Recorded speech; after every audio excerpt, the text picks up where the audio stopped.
새벽 2시. 자동문이 조용히 열렸다 닫힌다. 사람은 없고 형광등만 환하다. 나는 계산대 안쪽에 앉아 오늘 들어온 매출을 다시 한번 확인한다. 숫자는 늘 비슷하고 한 달에 남는 돈은 해가 갈수록 줄어든다. 편의점은 원래 밤에도 불이 꺼지지 않는 곳이었다. 도시가 잠들어도 이곳만은 늘 깨어있는 곳이었다. 하지만 요즘에 나는 불을 켜놓은 채로 조금씩 꺼져가는 기분으로 하루를 버틴다. 내가 이 편의점을 열던 날 사람들은 말했다. 요즘 편의점이 제일 잘 된다더라. 24시간이라 안정적이래. 망할 일은 없겠네. 그 말이 그렇게 든든하게 들릴 수 없었다. 처음 간판을 달던 날 밤에도 불이 환했고 사람들은 끊임없이 드나들었다. 학생들이 와서 컵라면을 먹고 직장인들이 맥주를 들고 나가고 택시 기사들이 커피를 사서 쉬어가고 동네 아저씨들이 담배 한 갑을 사갔다. 그때 나는 생각했다. 이 정도면 평생 갈 수 있겠다. 문제는 편의점이 너무 쉽게 열렸다는 것이다. 조금만 돈이 있으면 누구나 시작할 수 있는 장사였다. 프랜차이즈 본사는 입지 분석 다 해준다. 수익 보장된다. 초보도 할 수 있다고 말했다. 그 말을 믿고 사람들은 편의점을 열었다. 하지만 어느 순간부터 이 좁은 골목에만도 편의점이 3개, 4개가 생겼다. 길 건너에도 하나, 코너를 돌면 또 하나. 같은 브랜드끼리도 서로 손님을 뺏는 구조가 되었다. 편의점이 많아질수록 편의점 하나하나는 조용히 가난해졌다. 사람들은 말한다. 편의점 매출은 계속 오른다던데? 맞다. 매출은 오른다. 담배도 많이 팔리고 컵라면도 더 많이 나간다. 하지만 매출과 수익은 전혀 다른 이야기다. 본사에 내는 로열티, 카드 수수료, 전기세, 냉장고 전기요금, 인건비, 폐기비용, 특히 전기세는 편의점의 숨통을 서서히 조인다. 여름엔 에어컨, 겨울엔 난방, 냉동고는 24시간 쉬지 않는다. 하루 종일 사람은 없어도 전기는 계속 돈다. 나는 매출표를 볼 때마다 이렇게 많이 팔았는데 왜 남는 게 없을까? 같은 생각을 한다. 처음엔 24시간이 가장 큰 장점이었다. 언제든 열려있는 가게, 밤에도 돈을 벌 수 있는 구조. 하지만 그 24시간은 어느 순간부터 나를 가두는 족쇄가 되었다. 밤 근무자를 쓰면 인건비가 감당이 안 되고 사람을 줄이면 내가 밤을 지켜야 했다. 나는 1년 중 며칠을 빼고는 가게를 벗어나지 못했다. 아프면 약 먹고 계산대에 앉았고 집안에 일이 있어도 도어락을 내려놓고 나갈 수 없었다. 편의점은 사람의 몸으로는 24시간을 견딜 수 없는 산업이었다. 밤이 깊어질수록 손님은 줄어들고 문제는 늘어났다. 술에 취한 손님, 물건을 던지는 손님, 계산대 위에 돈을 던지는 손님, 라면만 먹고 그냥 가는 손님. 신고를 하면 시간은 오래 걸리고 처벌은 가볍고 다음 날에는 다시 그 손님이 찾아온다. 편의점은 언제나 약자다.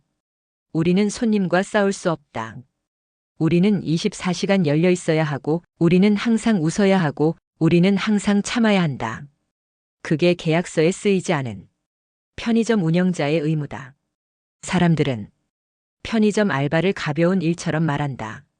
하지만 최저임금, 야간 근무, 혼자 근무, 위험한 손님들까지 편의점 알바는 이제 가장 위험한 서비스직 중 하나다. 그래서 알바도 오래 못 버틴다. 금방 그만두고 또 새로 뽑고 다시 교육하고 다시 사고가 난다.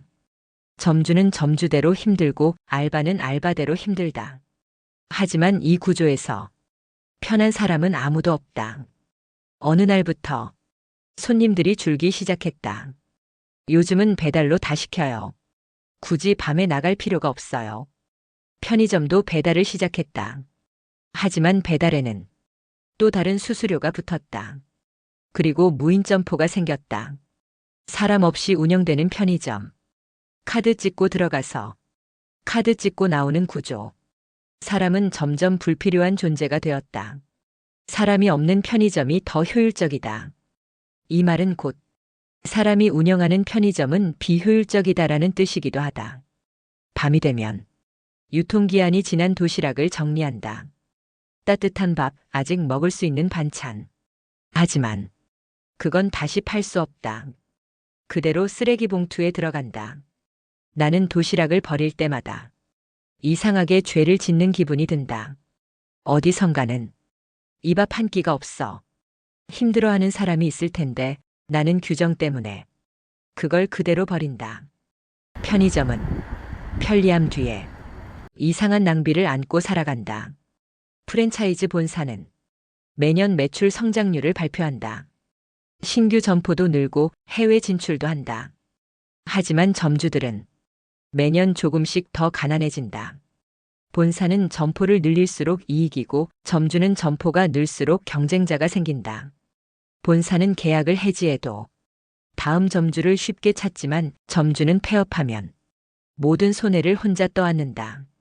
이 구조에서 위험은 점주가 지고 이익은 본사가 가져간다.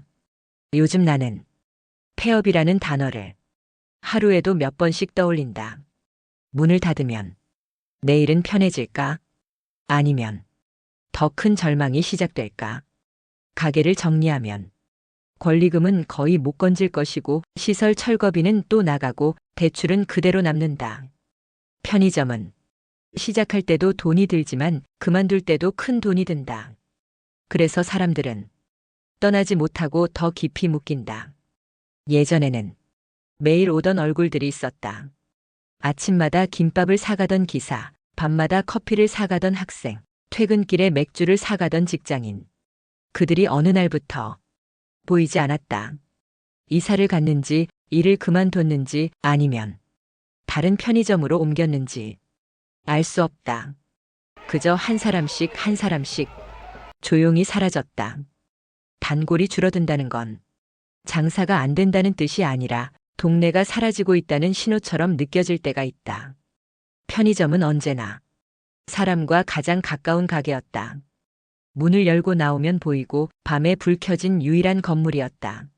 하지만 정작 그 안에 있는 나는 가장 외로운 사람이 되었다. 하루 종일 수천 명을 만나지만 정작 대화는 거의 없다. 결제요. 봉투요. 영수증요. 그게 하루의 전부다. 사람은 지나가고 나는 그대로 남는다. 편의점은 자영업의 마지막 보루처럼 여겨졌던 산업이다. 식당이 안 되면 편의점, 카페가 안 되면 편의점. 그러나 이제 편의점마저 흔들리고 있다. 편의점의 몰락은 단지 하나의 업종이 무너지는 것이 아니라 한국 자영업 구조 전체가 한계에 다다랐다는 신호일지도 모른다. 나는 오늘도 아침 6시에 문을 연다. 매출이 오르지 않아도 손님이 더 줄어들어도 나는 오늘도 문을 연다. 왜냐하면 아직 이곳이 누군가에게는 가장 가까운 가게이기 때문이다. 급하게 물을 사야 하는 사람에게, 새벽에 배가 고픈 사람에게, 갈 곳 없는 시간의 사람에게 편의점은 아직 누군가의 마지막 불빛이기 때문이다. 언젠가는 이 불도 꺼질지 모른다. 그날이 다음 달일 수도 있고 내년일 수도 있다. 하지만 그날까지 나는 커피를 데우고 도시락을 진열하고 계산대를 지킨다. 이 불이 꺼지는 순간까지 나는 오늘도 이 자리를 지킨다. 만약 이 거리에서 편의점들이 모두 사라진다면 밤은 얼마나 어두워질까? 불이 하나둘 꺼지고 사람의 발자국도 줄고 도시는 더 빠르게 잠들 것이다. 편의점은 단순한 가게가 아니라 도시의 심야를 지탱하는 마지막 버팀목이었는지도 모른다. 혹시 오늘도 아무 생각 없이 편의점에 들러 커피 한 잔, 도시락 하나를 샀다면 잠시만 계산대 너머를 바라봐 주길 바란다. 그곳에는 하루 16시간, 18시간을 혼자 버티고 있는 사람이 있다. 편의점은 여전히 밝지만 그 안의 사람은 이미 여러 번 꺼졌다 켜지기를 반복하고 있다. 편의점은 지금 천천히, 아주 천천히 몰락하고 있다. 어느 날 갑자기 무너지지 않고 하루에 몇 %씩 조용히 달아가며 사라지고 있다. 하지만 아직은 불이 켜져 있고 문은 열려 있고 사람은 드나든다. 그래서 우리는 아직 오늘을 버틴다. 나는 오늘도 가게 불을 끈다. 셔터를 내리고 유리문에 비친 내 얼굴을 잠시 본다. 피곤한 눈, 굳은 어깨, 조용한 한숨. 그리고 다시 생각한다. 내일도 이 불을 다시 켤 수 있을까?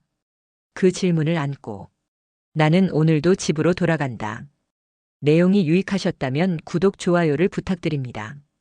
감사합니다. 21세기 경제브리핑이었습니다.